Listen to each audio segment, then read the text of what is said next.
لو اتخيرتي بين أمك وجوزك تختار مين؟ الموقف ده حصل فعلا. أنا أمي حصل لها حادث من فترة وفقدت نظرها، وبقت محتاجة اللي يرعاها ويقف جنبها. والمشكلة إن إخواتي رجالة ولا كأنها عايشة، لا بيزوروا ولا حتى بيسألوا.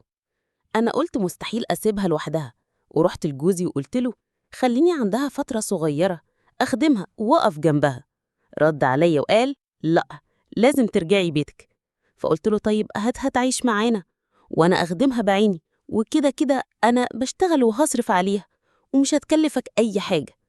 لكنه رفض برضو، قال وديها لإخواتك هم أولى بيها. بس أنا عارفة إن لو راحت عندهم مش هيهتموا بيها، بالعكس هيبهدلوها. ولما لقى إني مصممة قال لي الكلمة اللي هزتني: اختاري، يا أنا يا أمك. ساعتها مفكرتش ثانية، واخترت أمي، واخترت إني أعيش تحت رجلها وأخدلها حتى لو ده هيخسرني حياتي الزوجية.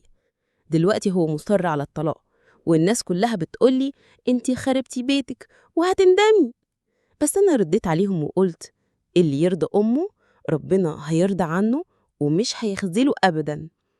وسؤال دلوقتي ليكم: أنا اخترت صح ولا غلط؟ وما تنسوش تصلوا على النبي صلى الله عليه وسلم في الكومنتات.